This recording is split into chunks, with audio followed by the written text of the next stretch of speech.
Well, I guess I'm gonna go out to Disney today and see what I can discover.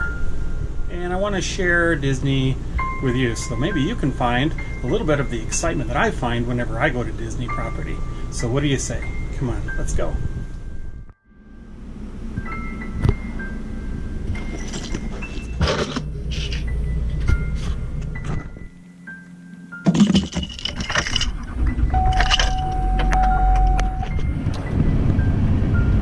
When I was a kid, we used to watch TV. We used to watch The Wonderful World of Disney, and for us it was on every Sunday night at 6 o'clock, and I loved watching it because at that time a lot of the episodes that they would air were about this new amusement park that Walt Disney was building in Florida.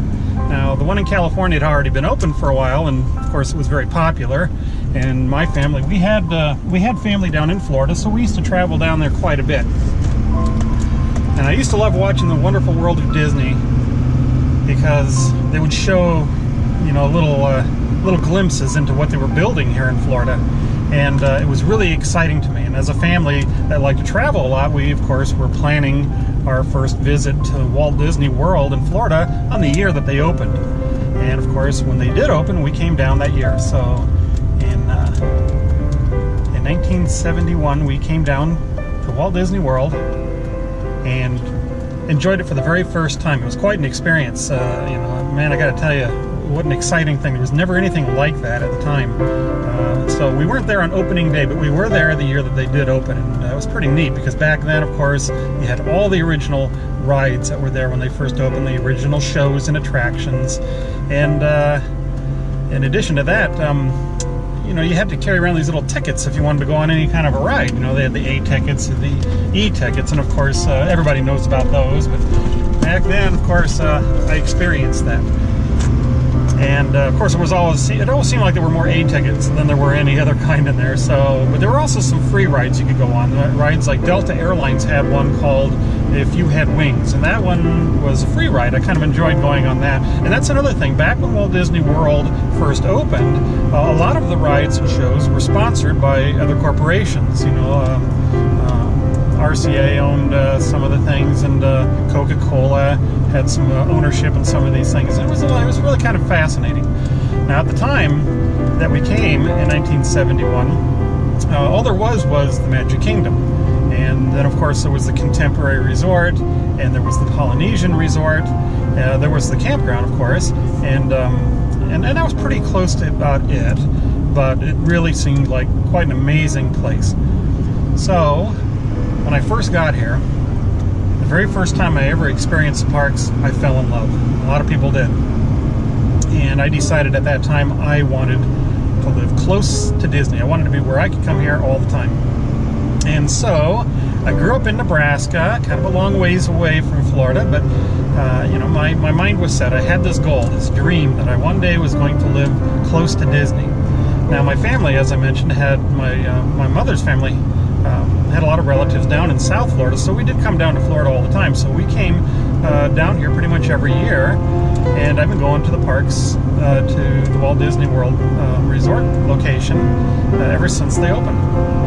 And so I've got a chance to watch it as it evolved from its opening day. I thought it was pretty neat to see all the things, how they changed. Of course, some things, you know, became dear to your heart, and you didn't want to see them leave, and you kind of knew that they had to leave. You know, they always had to upgrade to new things to accommodate, you know, a younger audience, or maybe technology or whatever, and you knew that that had to happen. But still, it always was kind of sad whenever something that you loved disappeared. One of my favorite rides, of course, was loved by many, was 20,000 Leagues Under the Sea. It was a great ride, fantastic journey. And of course, as a young boy, there's, you know, probably nothing more exciting than the adventure of undersea voyage, right? And of course, when I was a kid, now you did ride actually underwater. Although when I was a kid, I thought it really went under the water. I thought it went way down there. So it was pretty exciting. Couldn't figure out how they did all those amazing things with it. But I did have the opportunity to ride that ride many, many times before it finally was shut down. And that was one of those things that was sad to see it go. But you can kind of understand, you know, why, you know, they had to change things from time to time. So finally, I was able to get big enough and strong enough, and I moved to Florida and I got married to my beautiful wife, and we have a wonderful, amazing relationship. And my wife encouraged us, you know, let's move closer to Disney. So a little over a year ago, we did. We sold our house, we bought an RV, decided let's full-time RV. Yeah, even though we're still working, but you know, why not? So we got an RV, we moved, and we're only a few miles away from Walt Disney World right now. Every night, we can see the fireworks from where we live. We can certainly hear the fireworks every night from where we live. And you know, for some people that might seem an annoying thing, but for us, it's wonderful. It's magic every night to hear those, because it's a constant reminder that I got there. You know, I achieved that dream. I always wanted to be closer to Disney, and I did it. And it's an amazing thing. So today, I wanted to bring you along with me to the Walt Disney World Resort location, and I wanted to show you around just a little tiny bit. So what do you say we go? You excited? I know I am.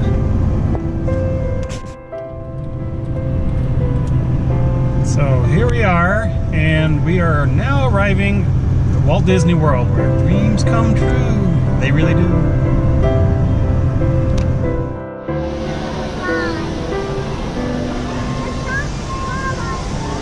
Welcome to the Magic Kingdom. Yay!